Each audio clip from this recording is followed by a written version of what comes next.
Okay, welcome my grade 8 elite students to part 2 of math end of term coverage questions.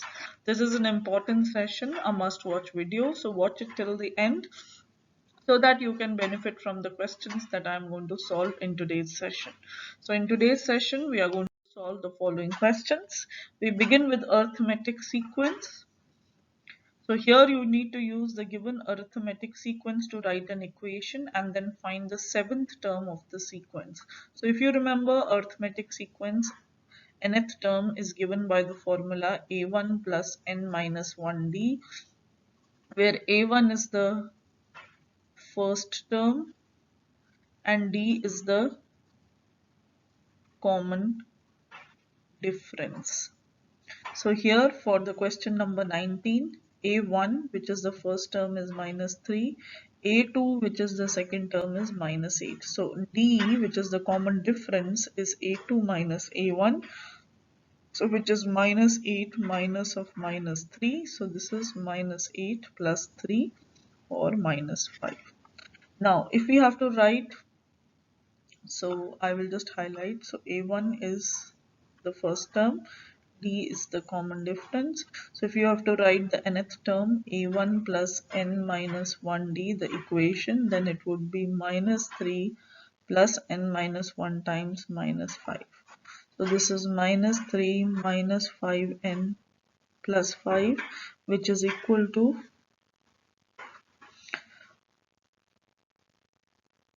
minus 5n plus 2. So this is the equation of the nth term. Now you need to find a7, that means minus 5 times 7 plus 2. So 7 5s are 35 plus 2. So this is minus 33. So your answer is an as the nth term minus 5 plus 2 for question 19, and the seventh term a7 as minus 33. Let me do one more question for you, question 20, just to make you more comfortable with the answers. So a1 first term is minus 2, a2 second term is 3. So the common difference is a2 minus a1, which is 3 minus of minus 2 equal to 5. Now a7, an is equal to a1 plus n minus 1d. So this is minus 2 plus n minus 1 times this. So this is equal to 5n minus 5 or 5n minus 7. So your a7 is equal to 5 times 7 minus 7. So this is 35 minus 7, which is 28. So this is how you solve for the nth term. So for module 4 lesson 5, these are the answers. You can have a look. We have already solved 19 and 20, and you can similarly solve 21 and 22 and check your answer. Write an equation in slope-intercept form for the line that passes through the given point. So a point is given in each of the questions and is parallel to the given graph of the equation. So for example, in 25, this is the point which is given x equal to 3, y equal to minus 2, and an equation is given y equal to x plus 4. You have to find the equation of the line that passes through this point and parallel to this line. Parallel to this line means slope is going to be same. And then you need to write an equation for the line that passes through the given point, the same point, and perpendicular to the graph of the equation. That means the slope will be negative reciprocal. So I'm going to solve question 25 for you. In a similar way, you can do the remaining question. So let me give you the key concept, the idea summary for solving this question. So the idea summary is as follows. If two lines are parallel, then they have the same slope. So means if they have the same slope, they are parallel. So for example, these two lines have the same slope, therefore they are parallel. As you can see, y equal to mx plus b, slope-intercept form, the slope is 2. If the lines are perpendicular, slope is negative reciprocal or opposite reciprocal of each other. We can also say that the two lines have opposite reciprocal, then they are perpendicular. So look at these two lines. Here slope is 3 by 4, here slope is minus 4 by 3. So negative reciprocal or opposite reciprocal, so they are perpendicular. So let's solve this question now. Point y equal to mx plus b. This is the slope intercept form. So if you look at this form, the slope m is 1. So for parallel line, y minus y1 is equal to m times x minus x1. This is the point slope form.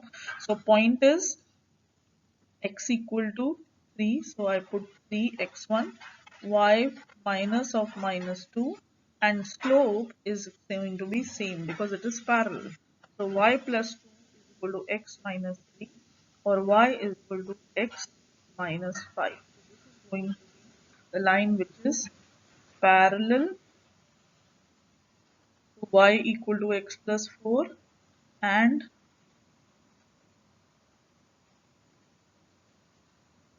passing through 3 comma minus 2. Now we need to find perpendicular also. So for perpendicular line, what will be the slope? It will be the negative reciprocal. So negative 1. This is going to be the slope. So that the product of the slope is minus 1. So y minus y1 is equal to m times x minus x1.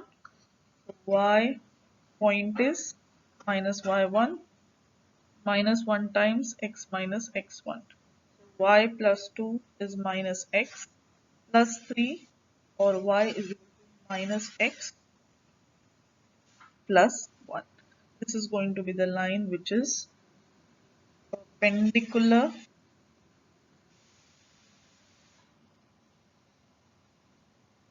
to y equal to x plus 4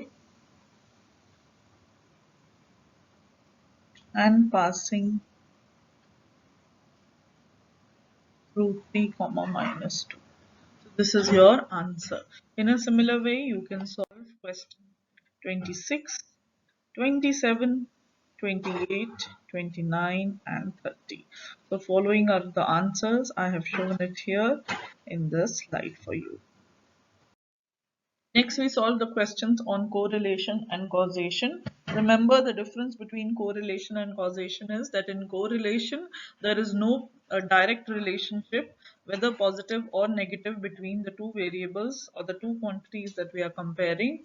While for causation, one thing causes the other thing. So there is going to be a relationship. So first, we have question number 3. A class experiment shows negative correlation between the width of a person's palm and the amount of time they spend watching television each day. So very clear from the word negative correlation that this is a question on correlation, as the width of the person's palm and the amount of time they spend watching television is not related at all. So it is a question on correlation. Then the larger a person's shoe size, the higher a person's thinking level. Now the person's shoe size and the person's reading level is not related at all. So again, this is a question on correlation, not causation. It will not cause each other. Next is, at a grocery store, there is a negative correlation between the price of cereal and the number of boxes of cereal sold. Now this is a tricky question. Though the word negative correlation is written, the question is on causation. Why? Because the price of the cereal, if the price of the cereal will increase, for example, it was 10 dirhams, then it became 20 dirhams. So less people are going to buy it. So the number of boxes of cereal sold would be decreasing. So they are causing each other. They are related to each other. So this is a question on causation. Next, Hay notices that the lower the daily temperature, less time she spends outside. So both are related. The daily temperature and the time she spends outside are related. So again, it is a question on causation. So let's summarize the answers. So these are the sample answers for the 4 questions. I have already explained them to you in great detail. So just have a look at the solutions, and I hope correlation and causation you are going to understand the difference and do your solutions correctly. Next, we solve the question on inverse. And before we proceed to solving the question, I would want to remind you the inverse of fx is written as f inverse x, and we have to follow some steps in solving. So step 1, we replace fx with y. Step 2, interchange x and y. So where there is x, put y, where there is y, put x. Step 3, solve for y. And step 4, replace y by f inverse x. Get your answer. So these 4 steps we are going to follow for solving these questions on inverse. I will do question 16 and 17 for you. Do the remaining yourself. I will show you the answers. So let's solve question 16. So I do step 1. Let me make a table here.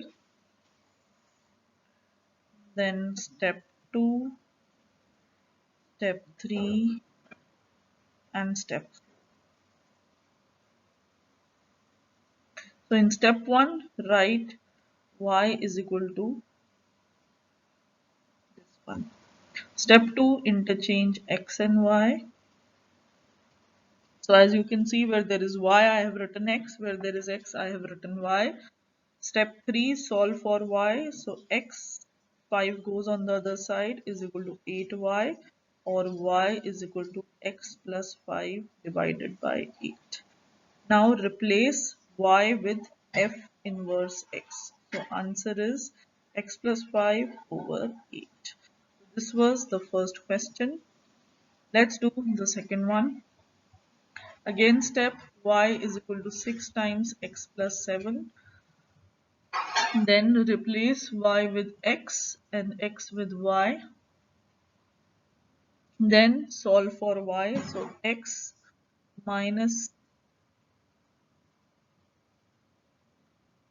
x is equal to 6y plus 42. So x minus 42 is equal to 6y. Divide by 6 both sides. So this is y.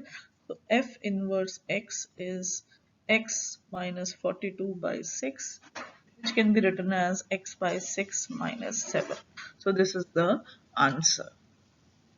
Now I'm going to show you answers of all the questions. So check your answers.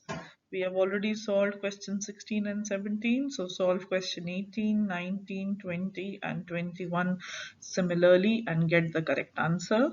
Check your answer. Okay, so let's solve this question.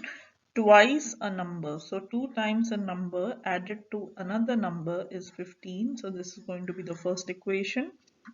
Sum of the two numbers is 11. So x plus y equal to 11 is going to be the second equation.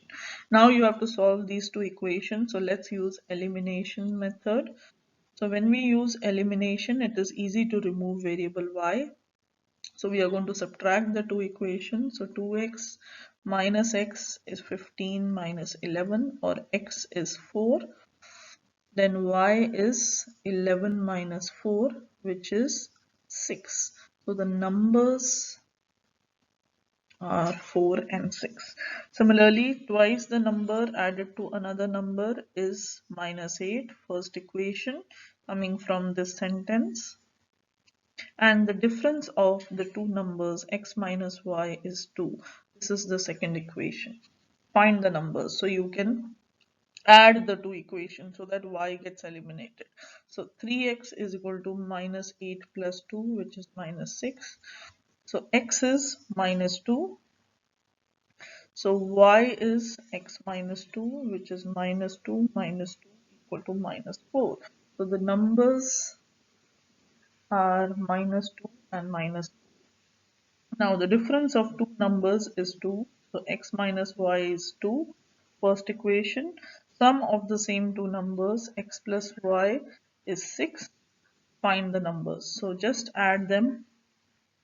This and this is khalas, y is eliminated. So 2x is 8. So x is 4. So one number is 4.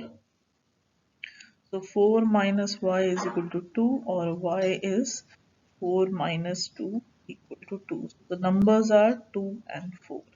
So the correct answers for the question will be 4 and 7 for the first one, minus 2 and minus 4 for the next one, and 2 and 4 for the last one. So this is how you solve the word problems based on elimination method.